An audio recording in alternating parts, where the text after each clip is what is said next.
to welcome Pat Henshaw to the podcast as part of the official 2016 GRL blog tour. A former book reviewer, Pat grew up in the middle of the United States and subsequently lived on all three coasts. At various times, she's been a librarian, an English composition instructor, and a theatrical costumer. She's also traveled around Europe, Central America, and Asia. The latest in her Foothills Pride series, Relative Best, came out on August 17th. Thanks for being with us, Pat. Well, thank you for having me. It is great to have you here. We see, for those who are on the video feed, they'll actually see that you're in Foothills Pride t-shirt. Yes, I am. Yes, I am. And this is how you can find me at GRL. This is my GRL dress. It's the GRL uniform. Yeah, exactly. So introduce your Foothills Pride series for our listeners who may not be familiar with it. Well, the Foothills Pride series takes place in this small foothills, Sierra Nevada foothills town that I made up called Stone Acres. And it's, in 2000, the life in the Bay Area turned bad and very expensive. And so a lot of the Bay Area people moved out, and they moved to Sacramento, which was not much better. And then they moved to the foothills, and that's where my entire story takes place. It's a small town that was very traditional, very conservative, very historic. And so suddenly you have this whole new influx of people coming, gay men, lesbians, all sorts of people that aren't traditionally in this kind of community, and they're shaking the community up. And that's what the stories are all about. And you've just packaged the first 4 into a paperback, too. Can I show it again? Of course. I just got them this afternoon, and it's so exciting. Now, see, you're going to be running this later, so I will have had them for a few weeks, and maybe the new book smell will have gone off, but I'm hoping that doesn't happen. Now, the first one, What's in a Name? I should mention I have read the first and second of the novella series, and I love them a lot. They're really good. That first book, you just gave us a little bit of the backstory that may have served as sort of the inspiration for this series. Where did the idea for that first book come from? What was the impetus to start putting pen to paper for this series? Well, I was a reviewer, and I've been a reviewer for too many years to mention. Meaning, I've been a reviewer longer than most of the listeners have been alive, right? Including you guys. So I've been wanting to be an author. It's funny when you're a writer, and I've had my byline for years and decades, and nobody considers me a real writer, and including sort of myself. And so I've always wanted to be an author. Well, I like Dream Spinner. I love Dream Spinner books. So I decided that I was going to write for Dream Spinner. So I've been looking at their, calls for submissions and trying to figure out, where do I fit in? Well, there was a call for submission for a contemporary novella that had to do, or actually it was a short story, that had to do with a fairy tale being brought into contemporary life. So I said, I had it. It just popped into my head. Rumpelstiltskin. What a fun thing to do. So I wrote this great thing, and it was wonderful. And then I went back to the call for submission and found out that I was not only a month late, but I was 10,000 words over what they wanted. So I went crying into my husband saying, now I've really blown it. This is my big chance to be a star. And, it's sort of like the theater thing, I'm the understudy, and I came and I tripped on stage. How did I do that? Anyway, so he said to me, well, why can't you just send it in? And I sort of went, I don't know. He said, go ahead, just send it in. What can they say? I mean, they say yes, that's great. They say no, hey, you haven't lost anything, right? So I did, and there it is. There's the book. So I don't know where the idea came from, but I'm certainly glad it hit me. I once interviewed Arlo Guthrie, and Arlo Guthrie said that there are songs all around us all the time, and all he did was pick a song from all these songs that are going around, and he recorded it. And he said that's why you get a lot of songs that sound exactly the same and are on the same subject. It's because songwriters hear them.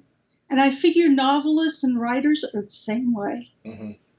That there are these stories that are around us, and we just pick them up. It's like we have the antenna or the, whatever to find them. So mm-hmm. I notice Lex Chase does a whole thing on fairy tales too. Mm-hmm. Yeah. And at the same time that I must have been writing What's in a Name, she was writing the first of hers. Mm-hmm. So I kind of think Arlo was kind of right. Yeah, fairy tales were in the air right then. And... yeah, right then. And she and I both picked them out of the sky, and there it is. Yeah, but they seem popular overall, because, I mean, you've got, Once Upon a Time on TV right now, too, that brings the fairy tales exactly into primetime television, too. Yeah, exactly. So, I don't know. So what's happening in the new book with Relative Best? With Relative Best, once I got this town sort of solidified in my head, I started putting different buildings all over town. And Relative Best has to do with the hotel and the person in the hotel and the guy who runs it and whose family has run it forever. And so what you're finding out beside his story and his happily ever after is you're finding out what this hotel used to be, what it has a history of, and one of the things that it has a history of is all the strays, people who are in trouble, people who need an asylum, people who need someplace to put its arms around them and say, you'll be safe here, don't worry. This is that hotel. And so it's all about family. Everything I write is about family, really, Mm-hmm. So that's what it's about. And you mentioned, as we started recording, that you've got 12 books planned for this series. Yes, I do. So you want to give any sneak peeks on what the future holds? I just sold the next one to Dream Spinner. It takes place at Christmas. It's about two short men and how they sort of struggle in the world. I noticed that shorter men, it's amazing. They have to have this kind of real belief in themselves that most men don't have to have to really get along in the world well. And this is about two of those guys getting together. And both of whom thought they were going to be with a tall, dark, and handsome, and turn out with a short, dark, and handsome instead.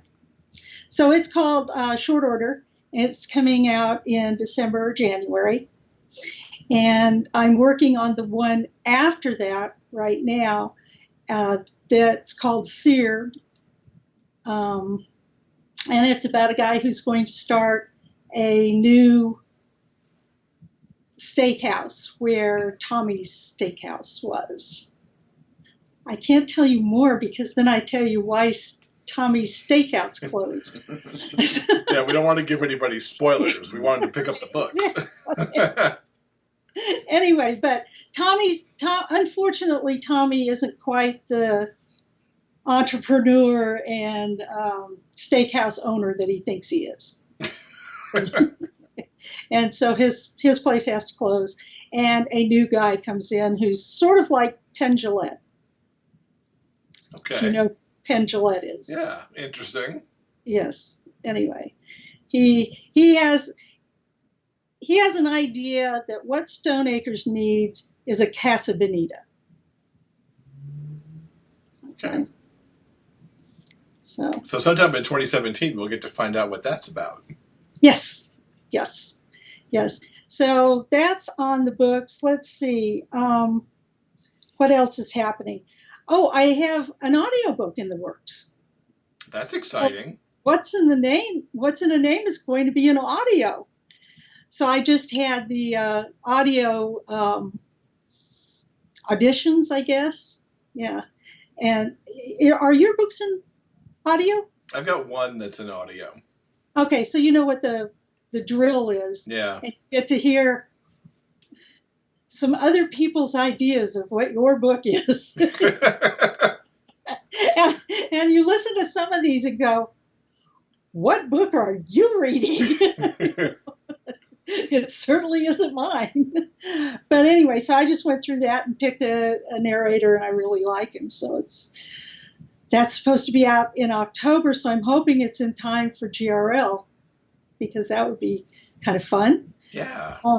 In which case, I will bring something and keep playing excerpts for people. Listen to this, listen to this. Let's see, I told you about short order. I made myself a list of a cheat sheet here. Oh, oops. Short order isn't the next one, sorry. Oh, yeah, no, it is. I get confused. What can I say? I just submitted The Right Sort, which is the story of the hardware store owner who's your mild-mannered, just the nicest guy.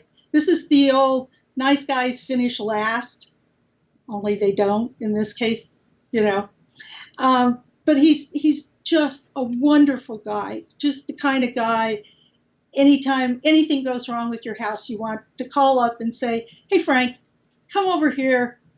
The water isn't coming out right. I don't know. There are 3 lights that don't go on in my house, anything like that. Remember, it's a small town, so at the hardware store, he takes care of everything. Mm-hmm. There isn't an electrician or any of those. It's too small.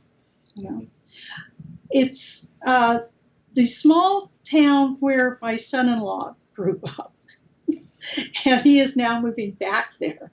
So that should be interesting this year, too. And then I told you about Seared. Yeah, and that's the next one that comes in. Do you work on Foothills Pride pretty much exclusively for now? No, not really, because I also have a Christmas story that's going in the Christmas anthology. Oh, that's exciting. Yeah, and it's about, it's called The Orpheum Miracle, and it's about a guy who lives in an old, used to be a vaudeville theater that's turned into a movie theater. And he lives there. Basically, he's homeless. And he works there and he lives there. He doesn't think anybody knows he lives there. So I'm Awesome. kind of happy about it. Yeah, something else to look forward to. Yeah, absolutely. Cool. So what are you looking forward to in Kansas City this year? Well, this is my first GRL. Oh, that's exciting. So okay. I don't know what I'm looking forward to. I can tell you the only thing I know that I'm looking forward to is I want to go see B.G. Thomas's Ben's coffee shop. Mm-hmm. Because when I was reviewing, I remember reviewing Hound Dog and Bean, and just falling in love with this place. And now I'm going to be at ground zero, and if I don't see it, I will shoot myself. No. I think it'll be a field trip to go to the coffee house. Yeah. Well, my daughter's going to be with me. My younger daughter. She is my convention daughter, and she's been to RT with me before. And so we have a lot of fun. We don't make it to a lot of the events that the convention people put together because we're doing things like going off to the coffee shop, and stuff like that, wherever we are, And so we're really looking forward to having a lot of fun. She has the same t-shirt I have, only hers is black. Okay, so they'll be able to find her and you. And you, yes, the two of us. So what's the best way for everyone to keep up with you online? The best way is I'm on and off Facebook, and I have my email address all over, and those are the two best ways. Excellent. We'll link up to those in our show notes along with all your books, Okay. so that people can go out and get those. And we look very forward to seeing you in Kansas City in a few months. Oh yeah. Actually, now